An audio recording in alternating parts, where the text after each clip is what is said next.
Quero saudar a todos com a gloriosa paz do Senhor Jesus. Nós somos a equipe 2 da cidade de Parnamirim, Rio Grande do Norte, a nossa ADPA.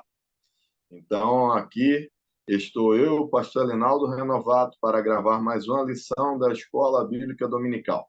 Esse trabalho abençoado, nesse podcast que tem aí a gestão direta do DENEC, sobre a presidência do pastor Reinaldo Dilo, e com a bênção do nosso pastor, presidente das Assembleias de Deus aqui no Rio Grande do Norte, o nosso pastor Martim Alves da Silva. Aqui em Parnamirim, nós temos a presidência, né, estamos sobre a presidência do nosso pastor Abdênego Xavier, que tem consentido aí que nós estejamos aqui fazendo esse trabalho juntamente com os irmãos. Queridos, aqui na lição de número 6 desse trimestre tão importante da Escola Bíblica Dominical, ele vai trazer um destaque muito especial. E o tema dessa lição, o tema central é as nossas armas espirituais.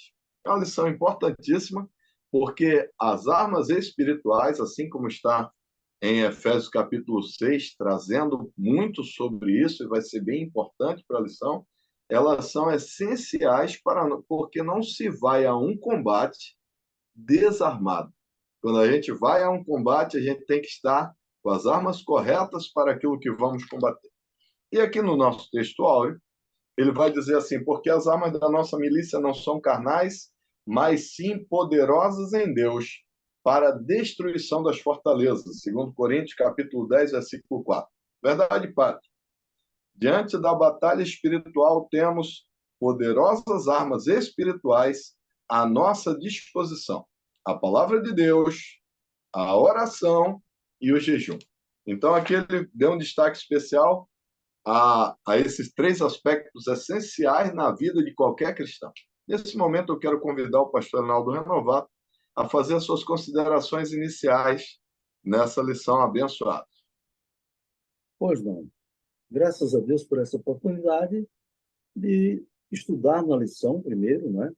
Lemos a lição, meditamos, oramos, para aqui nesse podcast estarmos transmitindo, né, a nossa visão, nossa análise sobre os tópicos estudados. Que Deus abençoe, seja de grande valor para nossas vidas.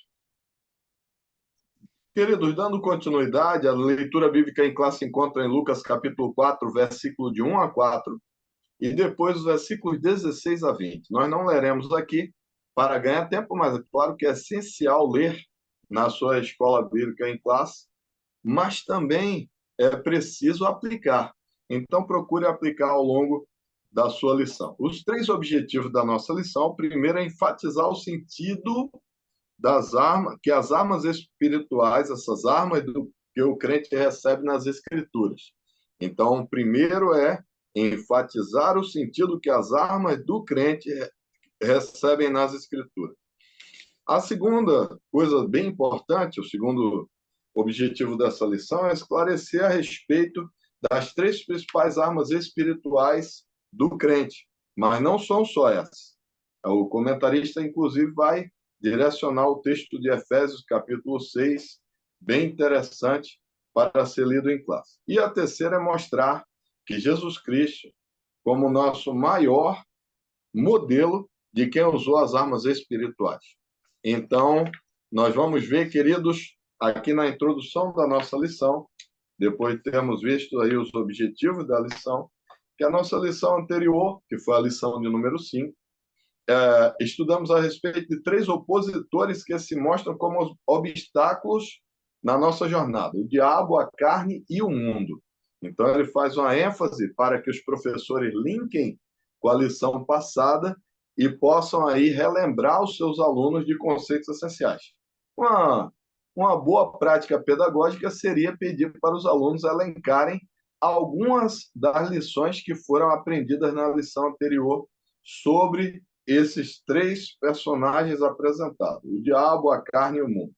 E nessa lição agora, na lição de número 6, nós enfatizaremos o contrário: três armas ou três recursos espirituais que todo crente precisa lançar mão diante de obstáculos na jornada: a palavra de Deus, a oração e o jejum.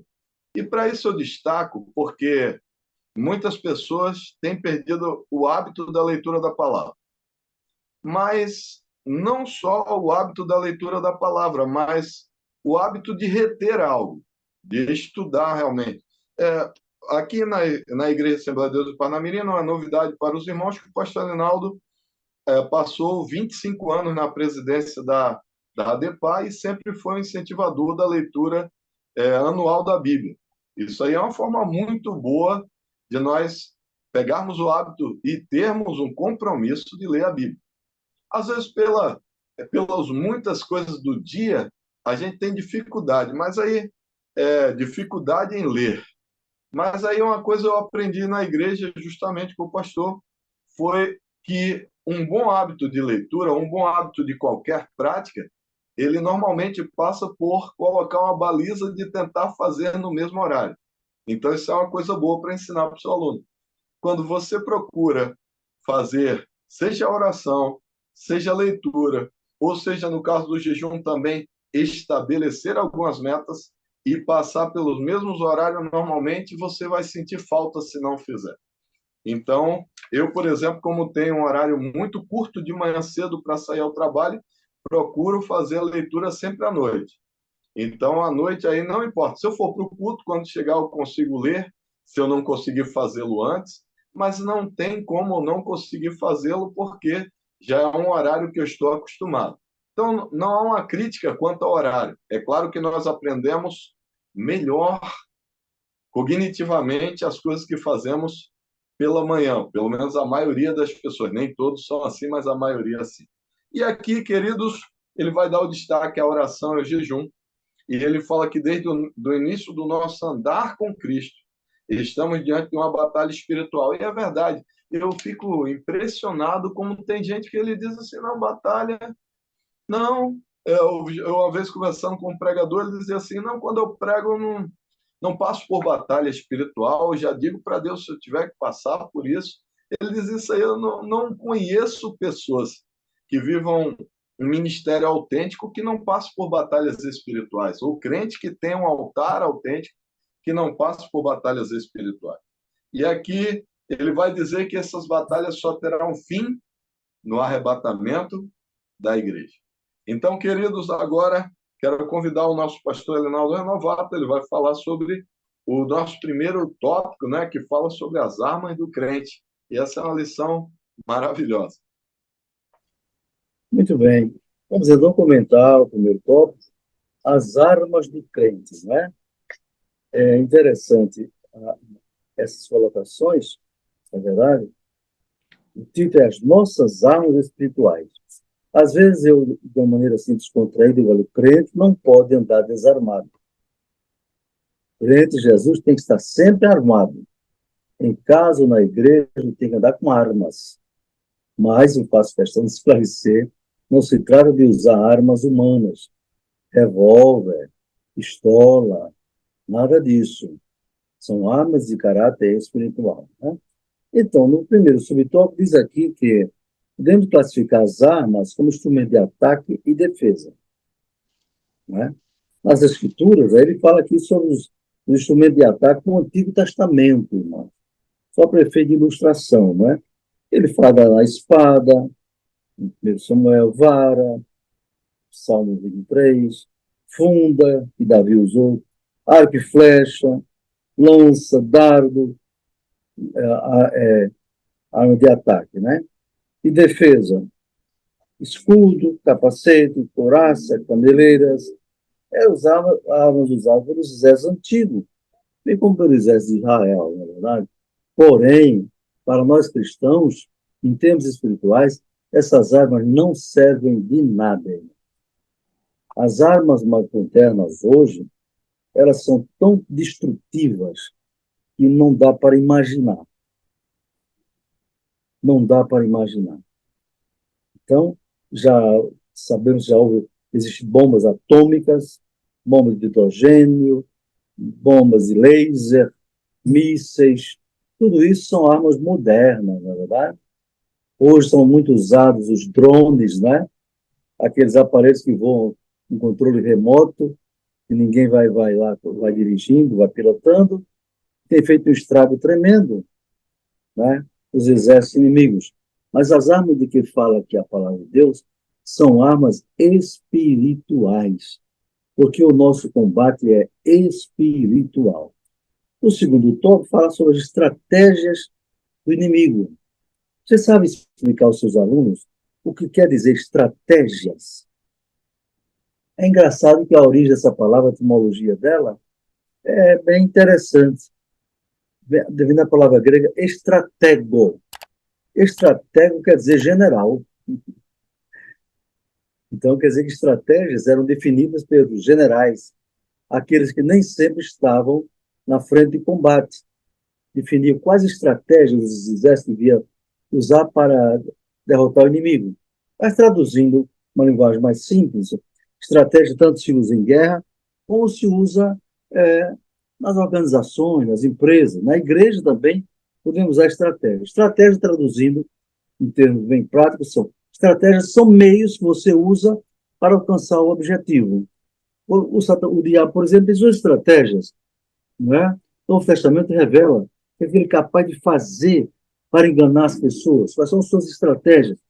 É bom conhecer as estratégias do inimigo para usar estratégias adequadas contra elas.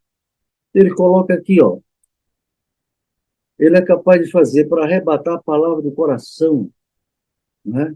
Buscar altas posições, usar a pessoa para trair, escravizar, enfraquecer a fé do crente, enganar com doutrinas demoníacas. Está vendo? São Paulo diz aqui, em 1 Timóteo 4:1, nos últimos tempos haverá um tempo trabalhoso, onde se darão ouvido a doutrina de demônios, não é? Ele fala, e ele diz, por isso sede sóbrios, vigiai, para que o diabo, vosso adversário, que anda em derredor, bramando como um leão, buscando a quem possa tragar. O apóstolo Pedro, Pedro 5:8. Então a gente tem que saber quais são as estratégias dele. Terceiro subtópico, o chefe de toda a força do mal. O apóstolo Paulo escreve claramente que o diabo é o chefe de todos os poderes das trevas, né? Está lá em Efésios capítulo 6, Romanos também. Até mesmo o apóstolo Jesus foi, por vezes, impedido pelo inimigo, não é? Por meio de instrumentos humanos. Está vendo? O diabo usa não só os demônios, ele próprio, mas ele pode usar estratégia e usar pessoas dentro da igreja para afastar você de Deus. Pessoas da família, amigos podem ser usados como estratégia para afastar as pessoas de Deus. Por exemplo, me lembro da história de uma moça, irmãos. Era uma santa serva de Deus. Ela estava sempre na escola dominical, ela estava nos cultos, no trabalho da mocidade, ela pregava, ela evangelizava, era uma moça dinâmica, não era ociosa, era uma trabalhadora na casa de Deus. Mas como toda moça, sonha, né? Com um casamento, e para casar, precisa namorar, noivar, assim é na nossa tradição. Mas, de repente, apareceu um rapaz, e o tempo foi passando, e ela já passando dos 20 anos, e nenhum rapaz da igreja se interessava por ela. Ela então ficava ansiosa, até que um dia o diabo mandou um rapaz bonito, né? E chegou, falou com ela e tal, e disse que achava ela muito bonita e queria namorar com ela. E ela perguntou, você já é crente? Disse, não. Ele disse, não. Eu até poderia namorar com você, mas você tem que ser crente. Ele parece que disse, não seja por isso, e foi lá na frente, e quando na hora do apelo, você disse que aceitou Jesus. Depois, meus irmãos, esse rapaz é, ganhou tanto a confiança, não é? O afeto daquela moça e ela dele, que ele começou a dizer, não, eu não vou para a igreja porque eu cheguei tarde, não vou para a igreja, não sei o quê. E foi afastando aquela moça da igreja. Daqui a pouco ela não estava mais na escola dominical, nem em culto, e assim ela se desviou. Se desviou, meus irmãos. Entendeu? O que aconteceu com a moça lá em Natal? Um dia, eu dirigindo a mocidade, recebi um bilhete dela com a outra moça entregou. Marinaldo, olha por mim. me desviei dos caminhos do Senhor, não segui os seus conselhos, nem da minha família, para não namorar com pessoa descrente, não segui o conselho da Bíblia, e hoje estou presa dentro da minha própria casa. O homem com quem eu casei tem tanto ciúme que me deixa trancado e leva a chave. Foi o que esse diabo fez? Uma estratégia para afastar a jovem dos caminhos do Senhor. Diga para os irmãos, tenha cuidado, porque ele é o chefe de todas as forças do mal. Aqui está meu comentário. Dando continuidade, falando ainda sobre essas estratégias, né?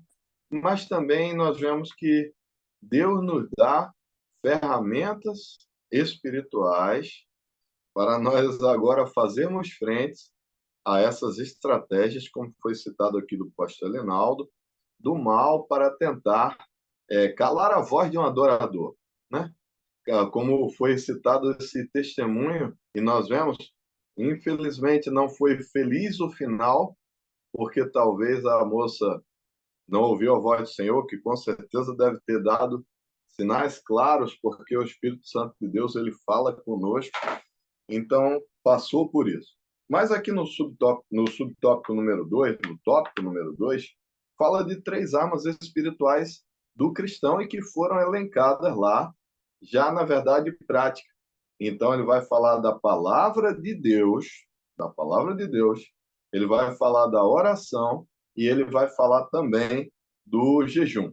Então ele vai começar com a palavra de Deus como algo essencial. E como eu disse, a ADEPAR, ela tem o hábito da leitura da palavra. Isso influi não só o Brasil. Eu tenho visto no grupo de leitura da Bíblia, que eu faço parte, que é o daqui da DEPAR para adultos, mas tem mais alguns grupos, tem grupo para jovem, tem outros grupos. Eu vejo que alguns irmãos fazem questão de botar a bandeirinha do seu país. Então, eu vejo que lá no grupo tem muitos irmãos também que são de Portugal, tem irmãos que são de outros países, fazem parte lá do grupo da leitura. São brasileiros, alguns, e outros não são brasileiros. Tem lá também portugueses, se eu não me engano, né, pastor Elinaldo. Depois vai poder confirmar isso aí no tópico número 3, que fazem parte. Aqui, queridos, ele vai destacar e fala assim: o Senhor Jesus disse que para não vivermos só de pão, mas de toda a palavra de Deus. Isso ele fala em Mateus capítulo 4, versículo 4, e aí ele destaca também o apóstolo Pedro, que aconselha que desejemos afetuosamente o leite racional para o desenvolvimento da nossa salvação. Isto é o estudo, escute, estudo perseverante da palavra de Deus para o nosso crescimento espiritual. E eu faço aqui uma comparação. Vários professores que nós conhecemos que estão lecionando, e os irmãos já devem ter passado por isso, o aprendizado de um novo idioma. No aprendizado de um novo idioma, se você não praticar diariamente e não for cada vez mais agregando palavras, você passar uma semana sem o estudo do idioma, você começa a ir esquecendo palavras que não estão tão massificadas. Da mesma forma, se nós não tivermos a constância, a perseverança em ler a palavra de Deus, nós também vamos perdendo espiritualmente. Eu achei interessantíssimo que o pastor Abdenego Xavier contou um testemunho que me chamou muita atenção. Ele falou que um filho chegou para um pai ao ver que ele sempre lia a Bíblia Sagrada. Ele falou assim: eu sou todo dia ler a Bíblia Sagrada? É realmente necessário que eu só leia todo dia? E o pai disse: eu vou lhe fazer uma pergunta e quando terminar, se você já não tiver a resposta, eu respondo para você. Ele disse: é realmente necessário que você coma todos os dias e mais de uma vez por dia para se manter saudável? E a criança parou, ela foi lá e pensou sobre isso e viu que era essencial para que ele estivesse bem nutrido. Da mesma forma, para nós estarmos bem nutridos espiritualmente, é essencial a leitura da palavra. É uma pena que, às vezes, por enfraquecer espiritualmente, ou por qualquer outro motivo, principalmente por distrações, que o inimigo tem colocado na nossa vida, que está tão cheia de redes sociais, tão cheia de trabalho. Quando a gente chega em casa, tem gente pelo WhatsApp demandando do trabalho, tem outras coisas, tem, eu sei que são inúmeras coisas que vão tentar impedir, e quando você sentar para ler a palavra de Deus, tenha certeza que não será algo fácil. É provável que diversas distrações da própria casa e de outras áreas, elas também apareçam para tentar impedir que você chegue a esse momento maravilhoso com graça, que é a leitura da palavra e te promova crescimento, porque aqui ele destaca uma palavra especial que todo aluno deve saber. Ele fala de perseverança.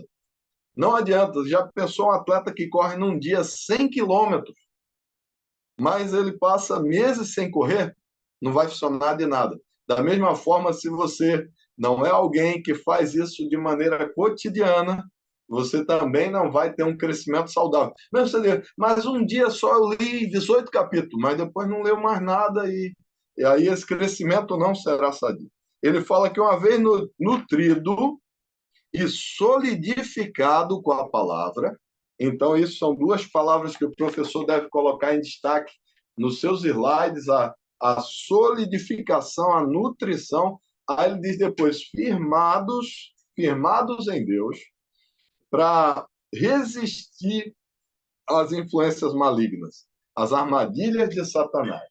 Então, aqui ele faz essa colocação para que possa resistir às estratégias do maligno. E aqui ele destaca Mateus 7, 24 e 25, e esse é um texto que ele vai dar ênfase aqui, ó, e vai falar Mateus 7, 24 e 25, todo aquele, pois, que escuta estas minhas palavras, aí aqui ele dá dois destaques, escuta, ele não só ouve, ele escuta, ele absorve e as pratica, semelhá-lo-ei ao homem prudente que edificou a sua casa sobre a rocha.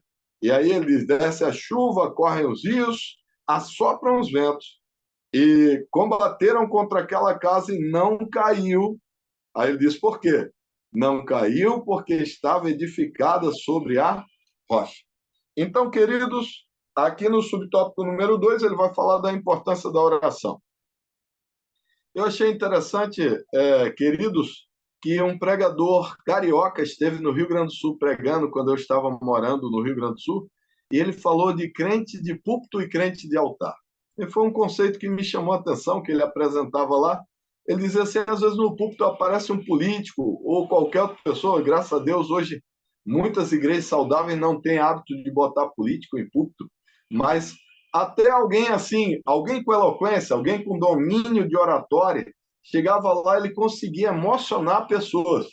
Qualquer pessoa com domínio de oratória pode emocionar alguém. Mas ele dizia, isso aí faria dele no máximo um crente de púlpito, se ele só faz isso por domínio de oratória. Mas o crente de altar ele tem vida de oração. O crente de altar ele tem leitura da palavra. E aí ele fala sobre isso, ele diz, aliado ao estudo da palavra, a oração é uma das mais importantes armas espirituais do crente. E aí, quando ele fala sobre isso, ele vai falar sobre o Salmo 55, versículo 17, que pode ser lido aí também na sua classe. E ele diz assim, prestamos atenção para a seguinte declaração, orando em todo o tempo, com toda oração e súplica no Espírito. Sabe que texto é esse? Esse é o texto do final do texto ali que nós falamos de Efésios, capítulo 6. A partir do versículo 11, ele vai trazer uma coisa muito interessante, que ele vai mostrar como é a nossa batalha diária como cristãos. E aí ele faz uma ênfase especial falando sobre isso. E aí Efésios capítulo 6, versículo de número 11 a seguir, ele vai dizer assim, ó, capítulo de número 6, versículo de número 11, ele vai dizer, revestivos de toda a armadura de Deus, para que possais existir no dia mau e, havendo feito tudo, ficar firmes contra as astutas ciladas do diabo. E no versículo 18, que é esse que está citado na lição, ele fala, orando em todo o tempo, com toda oração e súplica no Espírito, e vigiando nisto com toda perseverança e súplica por todos os santos. Então, ele faz esse destaque à oração. Queridos, crentes que têm o hábito da oração, e nós estamos, às vezes, vendo que perdemos. Ontem, eu vivi uma experiência ao estar em um culto em que nós temos um tempo de oração de joelho, e é nessa hora que a gente vê se ainda temos assunto para com Deus, se temos hábito. Orar é como se exercitar cotidianamente. Normalmente, quando a gente perde o hábito, é como chegar perto de uma pessoa estranha, que você pode até dizer bom dia, e aí você não tem mais assunto para ela. Você, no máximo, diz: está parecendo que vai chover hoje? Ele diz: parece que sim. O assunto não existe. Mas o crente que tem intimidade com Deus na oração, o tempo parece que voa enquanto ele está orando e ele não sente a necessidade do relógio. E, de repente, quando ele vê, passou-se muito tempo, ele orou por muitas pessoas. E o jejum, queridos, ele associado à oração e à leitura da palavra, que é o subtópico número 3, ele vai trazer aí uma terceira arma espiritual do crente. E quando ele fala sobre isso aqui, ele fala que é durante a nossa jornada para ir para o céu. Não podemos perder o hábito do jejum. Eu poderia citar exemplos pessoais, mas aqui a ideia não é citar exemplos pessoais, mas citar exemplos de pessoas que jejuaram na Bíblia Sagrada e que marcaram. Acho que os exemplos da Bíblia são ainda melhores do que os que nós poderíamos dizer eu fiz, eu faço ou algo do tipo. Nós vemos que o próprio Jesus foi ao deserto e jejuou e ali foi tentado. E ele esteve ali 40 dias e 40 noites no deserto. Nós vemos também um destaque especial que ele vai colocar aqui. Ele vai falar sobre a separação de Paulo, quando ele foi separado para a sua primeira viagem missionária. Então, você abre aí o texto que está em Atos, capítulo de número 13, versículo de número 2. Ele vai dar um destaque especial a isso, versículo 2 e 3. E esses podem ser lidos na sua sala de aula, e diz assim, ó: e servindo eles ao Senhor e jejuando, disse o Espírito Santo: apartai-me a Barnabé e a Saulo para a obra que eu os tenho chamado. Então, jejuando e orando, isso é muito bom esse texto, porque ele vai mostrar duas das três ferramentas que foram apresentadas aqui: jejuando e orando e pondo sobre eles as mãos, os despedidos. Então, queridos, essa é a minha leitura do subtópico número 2, do tópico número 2, e eu passo agora para o pastor Leonardo Renovato para fazer aí o comentário do tópico número 3 e está orando, encerrando mais uma lição abençoada, e que eu tenho certeza, o grande desafio dessa lição é provocar crescimento espiritual na sua classe. Essa é a principal finalidade de lembrar dessas três aulas. Pastor Linaldo. Pois não, pastor Wilson. Somente antes de entrar no tópico 3, uma observação sobre o tópico 2, que você já concluiu. O nosso comentarista fala em três armas espirituais, não é? A palavra de Deus, a oração e o jejum. Mas, na minha leitura da Bíblia, eu entendo que há uma quarta arma espiritual, que é o sangue de Jesus. Onde encontramos isso? No livro do Apocalipse, capítulo 12, versículos 13, que diz assim, ó, para entender, tem que ler o 10.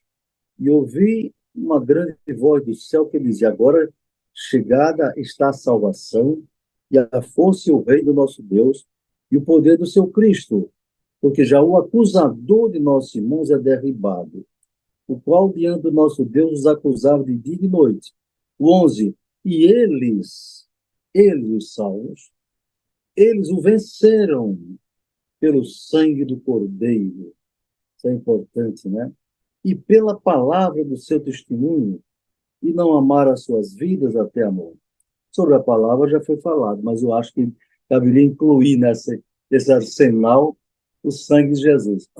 E os crentes da Assembleia de Deus, pentecostais de modo geral, eles dão muito valor a isso, não é? Qualquer coisa, eles dizem: o sangue de Jesus tem poder,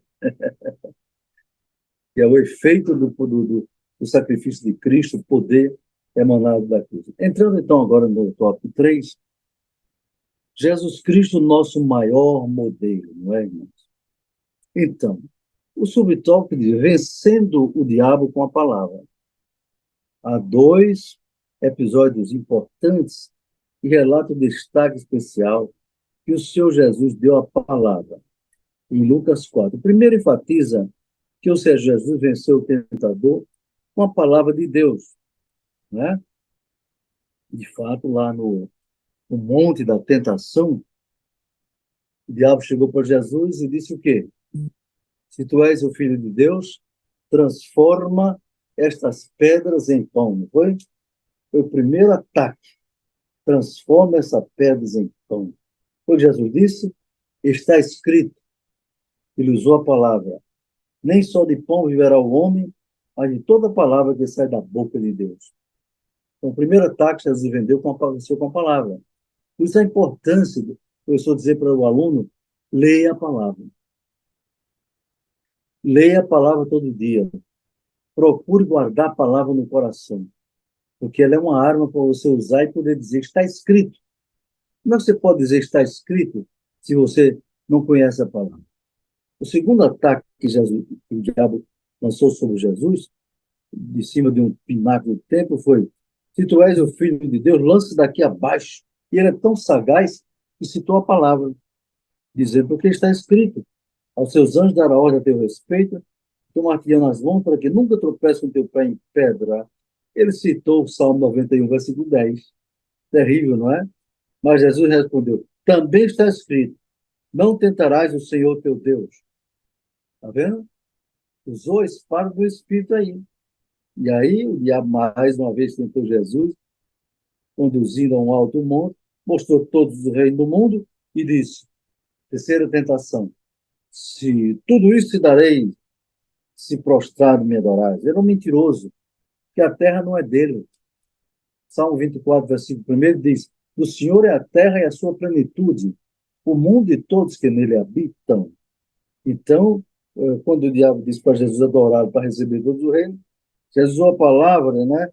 E diz, tudo isto, então disse Jesus, vai, Satanás, está escrito, ao Senhor teu Deus adorarás e só a ele servirás. Então o diabo deixou e os anjos serviram. Então a palavra é muito importante, irmão, como arma, você poder usar, né? Lá também a palavra de Deus, ele, o passado do profeta Isaías, mas está escrito que ele estava na sinagoga, né? E leu a palavra dizendo que se cumpriu aquela palavra ali.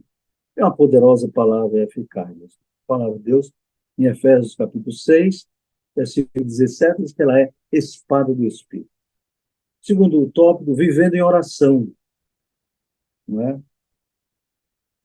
O evangelista Lucas mostra que Jesus se retirava a um lugar deserto para orar.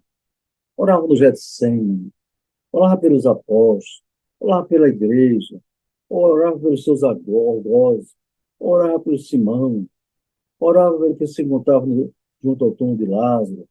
Jesus dava valor à oração. E pergunta, para que Jesus orar? Se ele era Deus? Só que ele estava na condição humana, mostrando que todo homem precisa orar para ter força, para ter poder para vencer, não é? O terceiro tópico é vivendo em jejum. No segundo tópico já se falou que é uma arma poderosa, é o jejum. Além de meditar na palavra, perseverar a oração, Jesus jejuava, está lá em Lucas 4:2. Ora, ele espera que o imitemos, não é? Imitemos, jejuando. Aí o comentarista destaca que há quem ensine que não precisamos jejuar. E certo que se não tiver problema de saúde, irmão, problema do estômago, gastrite e outras enfermidades, se você tiver essas doenças, não é bom jejuar. Mas tirando isso, é importante que Jesus orou e jejuou. Nós devemos seguir o seu exemplo, na verdade. É muito interessante entender como vencer usando essas armas espirituais. Vamos orar, querido Senhor Deus e Pai Todo-Poderoso. Essa lição, Senhor, ela tem um peso de glória muito grande, Senhor. Ela vai, Senhor, lembrar a cada crente sobre pilares fundamentais de uma fé cristã saudável. Então, papai querido, eu te peço, neste momento, abençoa, Senhor, a cada pessoa que participa desse podcast, Papai querido, cada professor, Pai, cada aluno, meu Deus, que eles sejam multiplicadores desse conhecimento. Papai, que eles falem de uma maneira tão emocionada, mas de uma maneira tão racional, Senhor, para que cada um entenda, Senhor, que precisa para que haja prática do jejum, da leitura, da oração, nós precisamos, Pai querido, de hábito, de local pré-definido, de horário pré-definido, Pai, para termos compromisso com esses três aspectos tão importantes. Mas que precisamos, Senhor, como diz a tua palavra, orar em todo o tempo. E assim crescermos, Pai querido, na graça, no conhecimento da tua palavra, perseverando, Senhor, para que possamos assim chegarmos ao céu, buscando a tua presença e tendo uma vida cristã saudável. Então, toma o primeiro lugar e assim abençoa a cada um, Pai, eu te peço em nome de Jesus. Amém. Amém. Vamos agora, amados, receber a bênção apostólica ao final desse comentário de salvação. A graça do nosso Senhor Jesus Cristo, o amor de Deus, nosso Pai, a comunhão e a consolação do Espírito Santo, seja com todos agora e sempre. Amém. Deus abençoe Amém. a todos. Glória a Deus.